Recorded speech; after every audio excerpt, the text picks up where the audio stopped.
Welcome to Canonical. I'm James Shao, and I'm joined by Ed Darris and Sam Spieler. Hi. Jumbo. Sorry, trying something new, thought it was appropriate, maybe a little insensitive.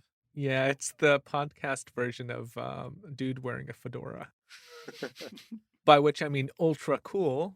Yeah, hey, don't alienate half of our listeners. No, our listeners are very fashionable. They're more of a derby type. You know who would wear a fedora, though, is Mike Resnick, if he were alive. If you don't know what he looks like, go Google him. He looks like someone who is definitely from Chicago from the 90s. He's got that vibe going. So today we are continuing our discussion of Kirinyaga by Mike Resnick, the second book in our series of contemporary utopias. If this is your first time joining us, we are also a literary book club on Reddit. You can join that discussion by clicking on the link in the episode description.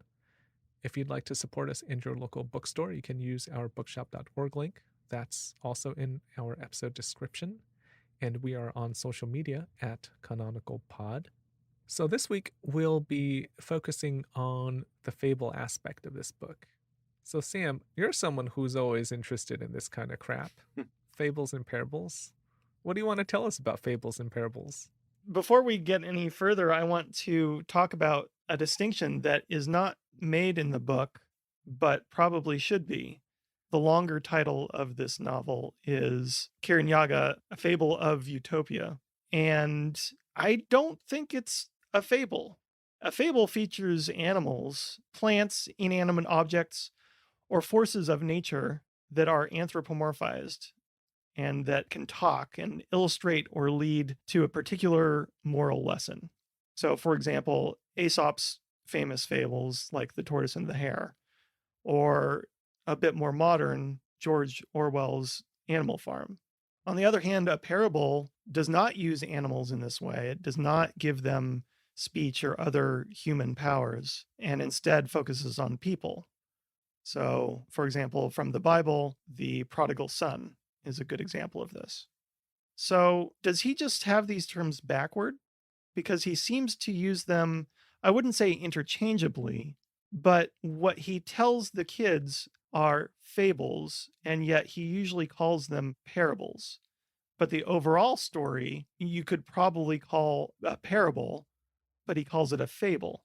So, does he just have them backwards? Is this fable parable rule that you have here, is this like what everybody agrees on, or is this like your personal thing? This is a definition. So everybody uses these. Yes. Because honestly, for me, I was never that clear on the difference. And now that I'm clear, it doesn't seem that important. The only thing I would say is that when he uses the term fable, it feels appropriate for a story set in Africa. When I hear parable, I think of the Bible, and I don't think that would be an appropriate reference for this collection of stories. Resnick is not a careful writer, and I feel like you're putting more thought into this than he did. Which is not to disparage what you're saying, it's more to disparage him. Like, I think you're right, it probably should be a parable. I mean, it's not, like Butler's book isn't a fable of the sower. Right. The whole reason I bring this up, if we can just put it aside as him being a not very careful writer, I guess that's fine. But the larger problem, and the one that we're going to be talking a lot about this episode and probably a later episode, is that it ends up being pejorative. If we define fable as something that features animals, this is dealing with humans in a, let's say, not what we would consider a first world country. Oh, I finally see where you're going with this. Yeah. No, I get it now. Yeah. I don't really see it that way, even though I think you certainly could. But, I think looking at it that way is, in a way, it's like a caricature of people who complain about the world being too PC. Like, I just think, for me, Occam's razor is he just didn't really think about it, and he didn't have an editor who thought much about it either. So I think you're right, but that leads into all the other discussions. That quality of not being careful is something that is central to everything we're about to discuss, the rest of this series. A fable is very didactic, and it's something that you would tell children. So if the novel or the collection is a fable, then it's as if Resnick is treating us like children. I was chuckling earlier because when you're like, let's just get into what a fable is and what a parable is, I can imagine Resnick because he went to a lot of sci-fi conventions. And you know how, like, at sci-fi conventions, there are always those nerds who are like, now, Mr. Lucas, when you said that blah, blah, blah, and I could just imagine you standing up and be like, now you call this a fable, but I have a dictionary in front of me, and it says here. Yeah, I mean, on the surface, it's not important. On the surface, it is just a writer not being careful. But there's a history for fables to be problematic. For example, the Uncle Remus stories, which were written by Joel Chandler Harris, and Rudyard Kipling's Just So stories. Just to be clear, the stories were originally told by Black people, but they were transcribed by this guy, Joel Chandler Harris. Basically, Sam, I think where you're different from me is you're saying this is a fable problem, and I'm saying this is a white guy problem. Like you have this white guy going around in the South trying to transcribe Black folklore, or you have this English guy in India trying to write stories about India. It's not that they're fables, but you've got people writing about other people that they don't really respect. Well, that was my question, though, is there something about the fable that attracts the white guy to do this? There's definitely a focus on the other, right? Yes. Like, that's what makes it interesting to the white guy, is that these are simple stories, but they're also othered. Yeah, you could never tell a fable of three middle-aged guys doing a podcast together. It has to be distant from the person listening. No, because it has to have talking animals if it's a fable. It has to be Sure. three middle-aged rabbits. Wait, are we all middle-aged? I don't know how you see yourself, but We're getting close, buddy. What's the delineation for middle-aged? oh, halfway through. When do you plan to die? Man, I'm behind then. I gotta go get a motorcycle or like a convertible. But a fable has to be somewhere else. It can't be normal life. It has to be animals talking, people in the forest, people a long time ago. So it has to be exoticized in some way. And when you have something exoticized, the easiest thing to do is to go to another country. I was surprised that James didn't ask this last episode, but why is this written about Africans, or rather about Black people? I suppose this is the wrong crowd to ask, but why shouldn't this be written about anyone else? Is there any reason, any positive reason, for a white guy to choose Kenyans moving to space? I don't think it's an inappropriate choice. I think that if you want to explore the drama of colonization and the clash of values, it's a very appropriate choice. I think the problem is that making the right choice is not enough for a good work of fiction. Like you have to have more than that. Yeah, and Sam, you're saying it's something I would have brought up because I went on a rant over a year ago about Wind Up Girl by Bacigalupi, Yes. and how in my rant, my point was like, it's sci-fi. Why are you setting it in Thailand? You, the writer who's a white American living in Colorado, I think. Like, it doesn't make any sense. I had a similar criticism of this book when I first started it, which is, you're a white guy. Why are you writing about Africans? But I think, like he had said, by the end of the book, my criticism of Wind Up Girl was that it didn't actually take on any real Thai issues, whereas this is trying to take on a real African issue, this issue of post-colonialism. But the problem is the sensibility. Like, he doesn't bring a lot of sensibility to it. He's not really probing this idea. So I came to accept that for me, it was okay, because he is taking something that is important to these people. Like, this post-colonial experience is a real experience. Whereas in Wind Up Girl, Bacigalupi's book, he really didn't need it to be set in Thailand. It doesn't matter at all. But I could see, in this book, it could also very well could have been like Native Americans, for example, or some other colonized group of people. But if Resnick told you that he went on safari once, therefore he knows that it should be Kenya, would you buy that? Because honestly, in his heart, I think that's what he would tell you. Yeah, that's the sensibility part of it. So there's a Venn diagram, right, where Africa was one of the colonized countries. So it's a story about colonization, and Africa was colonized. So there's the intersection there. But there are all these other countries that and people who were colonized as well, and it could have been any of those people, I think. I mean, it could even be the Irish, you know? Like it doesn't have to be a non-white person, but that's the choice he made. Kikuyu. One of the things that gave me the biggest trouble, which I brought up in our review episode, was Kariba's character. This is kind of a strong word. I found him to be an interesting protagonist because I think we're meant in some ways to root for him while also seeing him as wrong and seeing the whole time that he's going to fail. But we also, in some way at least, want his fairy tale version of utopia to survive, even though we know that the whole idea of a utopia is fiction and know that it has to fail. But we also want it to fail because we know that he's wrong at every step, and we see that he's overly rigid and dogmatic. On top of that, how can we see him as a serious protagonist? Because to me, he feels like this atheist's idea of a religious leader, where I don't think that the depiction is wrong necessarily, in that I agree with Resnick's point on religion and dogma to a point. It still feels really disingenuous to me to have this moral character of spiritual leadership who blatantly wants to keep his flock uneducated and ignorant in believing that they are in this Eden paradise and that they have all they could ever need or want. Resnick creates all these foils for him, but that just makes Kariba the center of this past utopia into this straw man. So is there any way we can take this character seriously?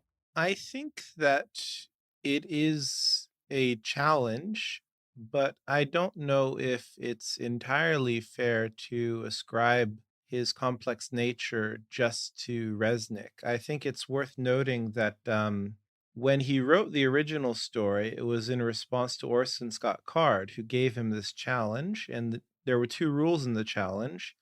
The first is that in this utopia, people were free to leave at any time. And the second rule is that the protagonist of the story had to be a believer in the utopia.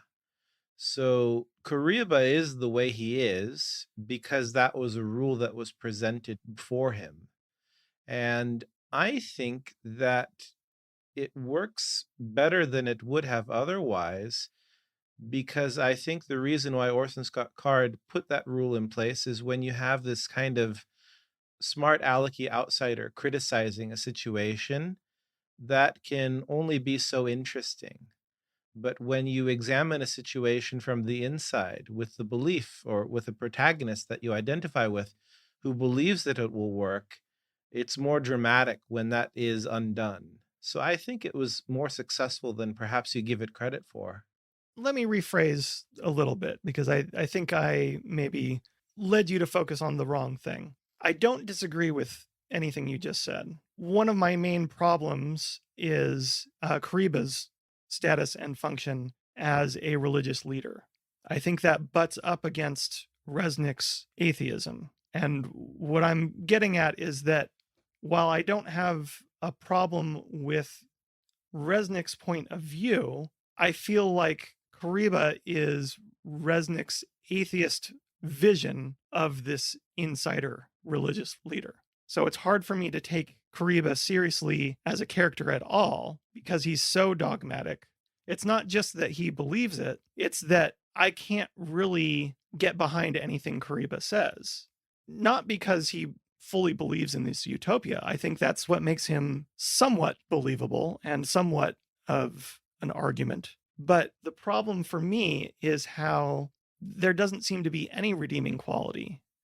It's all dogma. Like he blatantly says that he needs to keep everyone in the dark, that a little knowledge is dangerous, that any knowledge for any of the people is unacceptable. Only the Mundumungu can have this knowledge. I think there are a couple of ways to talk about this. The easiest way is just he's not a good writer and he didn't build in that complexity into the character. But let's set that aside and take it at face value. If you look at what kind of biases we hold, that's part of what makes him very unlikable. I think I mentioned this, if not in this episode, the previous episode, because let's take, for example, female circumcision, something that I think all three of us are very much against. And in the book, it's just given to us as something that I think Resnick will assume that the readers will be against because it's published in America, it's written in English, and we don't hold female circumcision in high regard. So when he brings it up in the story and Kariba says, well, of course, it's time for them to get circumcised or whatever he says, I think we are meant to have that kind of reaction against it. Just like in the first story, the reason why the first story is shocking or polarizing, it's about infanticide, and all three of us obviously would not advocate that a child who's born feet first should not be killed. So the three of us would say, well, obviously he's wrong. And I think that's how he builds up this kind of reaction. It's how he elicits this reaction from the reader, that Kariba is obviously someone who's holding the wrong ideas. But my question is, what if he's not? Like, what if these ideas are not wrong? Because we think they're wrong, because we have our point of view. But that's where the book actually is a little bit clever, is the whole point is, well, I mean, it's our point of view. If you actually subscribe to a completely different, non-American point of view, these beliefs might not be wrong. This is something that I plan to get into a lot more in the next episode, but I think that basically I do agree with James. He is presenting a character who has certain opinions, but he's presented that character in a way that we can't help but disagree with him. That's what I'm getting at, is that it doesn't feel like a fair representation. But is the problem with Resnick or with us? Perhaps if he had written this novel and instead of selling it in America, he sold it in Kenya, it would have been received much differently. Like, I don't think that Kariba being Kariba is the reason why it doesn't work with us. I think it's us being us that makes it a problem. Yeah, I don't know about that. I think there's another aspect to him that you haven't considered. There's the cultural differences, but what really makes him an asshole to me and what makes him unlikable to me, much more so than how he treats the Kikuyu people on Kirinyaga, is how he treats his son. Because his son is very kind to him and tries his best, and he's a total asshole. Like, why does he treat his son so poorly? And especially because we open this novel or we open this collection with him and his son going to leave Earth and going to Kirinyaga, like he's just so hostile from the beginning. That to me immediately turned me against him. And because there is this specter of, cultural relativism or, that's their way of doing things and it's not mine, different but equal or whatever. Like, I'm just like, oh, this guy's a jerk. I don't like him. I agree, because another way of phrasing this, I'd say, is why does Resnick make him so unsympathetic? Because a lot of times you will have an unsympathetic protagonist, but there's also some redeeming quality. I think the redeeming quality here is his single-mindedness, is his devotion to this purity. But at the same time, is that redeeming? Well, see, that purity is exactly what I want to focus on, because that purity is still smoke and mirrors. There is nothing to Kariba that isn't smoke and mirrors. It's not just that he is unlikable. It's that it's all false. That, I think, is the bigger issue than the cultural differences aspect. I think that's important to me as well. When you say it's all false, you mean like because he's educated, he's gone to school in the West. Like is that what you mean by all false? No, not just that. All of his power, we see the behind the curtain, so to speak. We see him rolling the bones, but we know that he only is rolling the bones for show. We don't know what he actually believes. We don't know spiritually what he actually believes. It seems that he does believe in his god, Ngai, but when he rolls the bones, he does so after already doing something else that will predict exactly what's going to happen. So, for example, he rolls the bones and says, "Oh, we're going to have rain later today." But he does that after instructing maintenance to change the orbit of the planet so that it will rain. There's nothing he does in his position that isn't smoke and mirrors. His idea of pre-colonial Africa is based on an idea of purity that he himself violates. And if he were sincere, he wouldn't have the computer because there were no computers in pre-colonial Africa. Right. It's a whole pretense that bothers me. See, the thing is, for me, it makes it more interesting. Like, I'm not bothered by this. I find this kind of irony, if it is irony, it is a kind of irony, I guess. I find this to make the story more interesting than less interesting. I don't want him to not have the computer. It's interesting in the complexity of the tale and the character, but the issue that I have is that it's not a sincere argument then. I think what Sam means is that it's possible that there could be somebody who believes in this kind of return to Kikuyu culture who would not be a hypocrite in the way that Koroba is a hypocrite. I mean, isn't the takeaway here that it is impossible to have that purity? It seems to me like that's what the novel and stories, this collection is saying, that you can't have this purity. By having a character who is such an obvious hypocrite, it's not an authentic argument because basically he's arguing against a straw man who is crippled by this very obvious flaw. If he were crippled by some flaw that were less obvious, then it would be more compelling as an argument against this kind of nativist utopia that he's advocating. All right, let's take a break. And when we come back, we'll talk about who this fable is for. We'll be right back.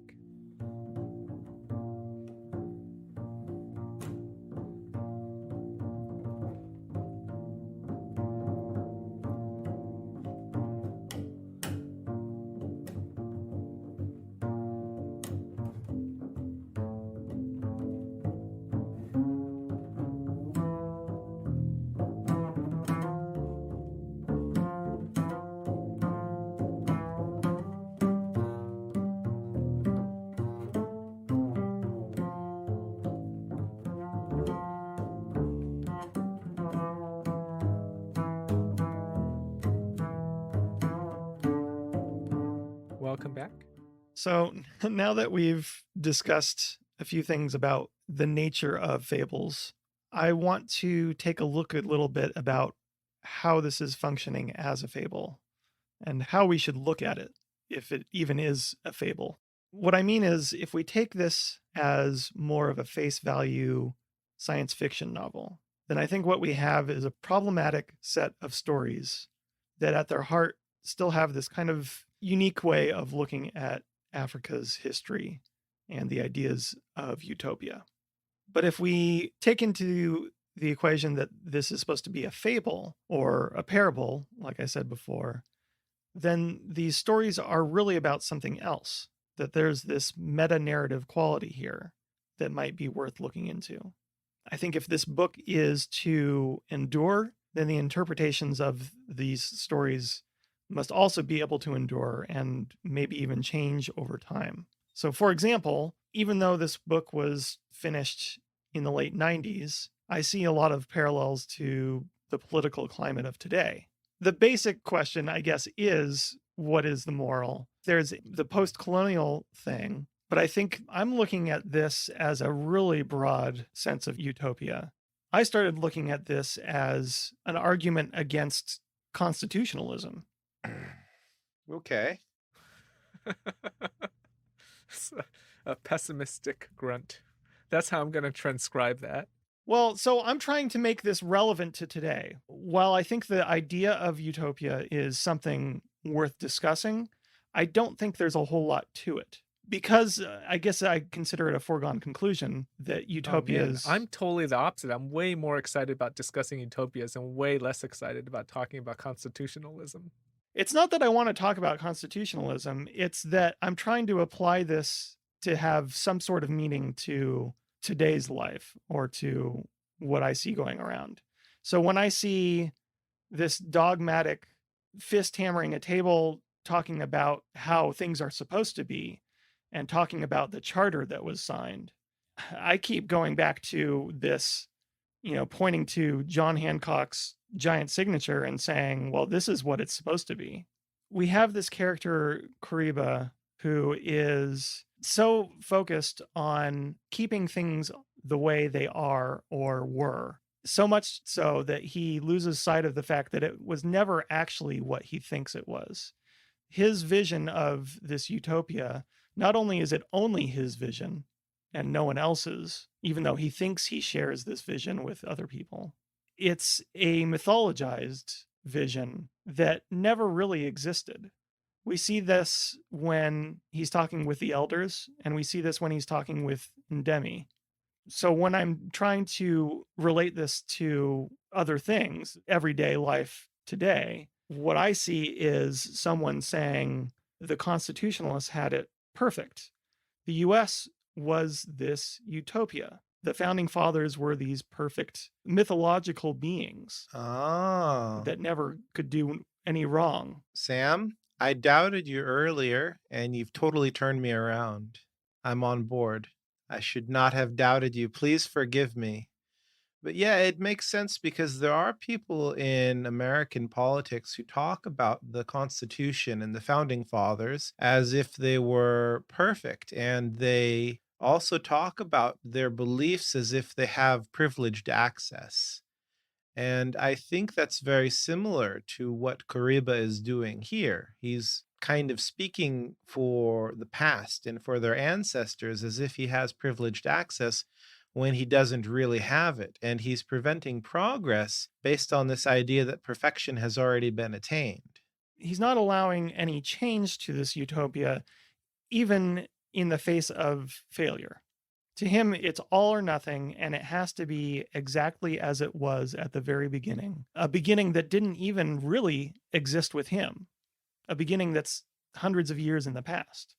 I do think the moral is, or morals, are worth examining, but only if they can be related to real things happening. Maybe not even today, even though that's what I have done. But, the story doesn't mean anything if it's just a fable without a realistic moral.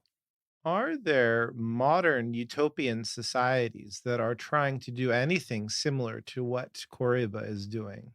Anything similar, because it seems like it's a fable and it's directed at a person who doesn't exist. Like when you tell a child a fable, you're trying to teach the child not to do something or not to behave in a certain way that the child is likely to behave as? But with this, he's saying, don't try to form a utopian society rooted in the past. But who is doing that? Like, it's not realistic. But I think the broader way of thinking about it as constitutionalism saves it because otherwise, this broader version of a fable being just anti utopian doesn't seem to mean much because it has no bearing on real life. Maybe to even broaden it further, I don't like the word constitutionalism in this context because I don't think that's exactly it. I think it's just general conservatism. Like there are monarchists who want to bring back monarchies. I'm Sure. serious. Like No, in I France, know. there are monarchists, and in Spain, and maybe in the U.S., probably not. But in the UK, there are definitely monarchists. So it's not just constitutionalists; it's general conservatism, but a very fanatical kind of conservatism where it's not just let's not change anything; it's let's actively bring back the past because it was better. I mean, there are conservatives who are like, it's going pretty well right now, let's not change too quickly. Like, this is not addressing that. It's addressing people who want to go live some kind of mythic past. I can definitely see this reading of it, and I think it is a way of reading this book that makes it very contemporary. When I was reading this, I didn't think about that, but I was thinking about how this is kind of a commentary on fascism because he very obviously has all the power in this society, and he can order people to be killed at his whim. Like he can just make up a rule and say that's what's going to happen, or control the weather and force people to die. And for me, if you look at it from that point of view, the book is really about his gradual loss of power over the course of the book, as he starts off as this very powerful fascist leader, and by the end of it, he has to leave his own colony, and it becomes more of an oligarchy, I guess. Harkening back to something you said that you don't want to talk about, which I think is quite interesting, which is the feasibility of a utopia. Obviously, this word was created kind of as a satire. There is no place that is a utopia. So the more interesting way of grappling with this is, can you have, if not a utopia, an ideal world that does not change? That seems to me the chief question here. And it's related to this kind of conservative point of view. I mean, he's saying obviously no, like you can't have an ideal world that resists change. Change has to happen. I think part of the complication to that he does address, and that our favorite book Vagabonds also broaches, I don't think it ends up doing a whole lot with it, but the idea that utopia doesn't really exist because it's a singular, it has to be a singular person's view. Here we have Kariba's point of view, his utopia, but it gets pointed out pretty early on from an outsider, from Bwana, that his utopia must be different from anyone else's. And in that story, Kariba wins out because his vision is more in line with the rest of his colony after all is said and done. But the larger point remains that it's not just his vision versus Bwana's vision. It's his vision versus Bwana's versus every other person individually in each village on Kirinyaga. And I think that is something to take from this, is that how can you have a single utopia, not only that doesn't change, but is a utopia to everyone involved? Like, how do you define that? Yeah, that's another question to ponder further. Let's conclude here. Thank you for listening. If you disagreed with us, we'd love for you to let us know on Reddit. You can find that link below. We are also on social media at CanonicalPod. If you'd like to support us, you can use our bookshop.org link. That's in our episode description. If you'd like this podcast, go ahead and give us a nice review on Apple or your podcast platform of choice. Next week, we'll be back with another episode on Kirinyaga. Till next time, happy reading. We'll talk to you soon.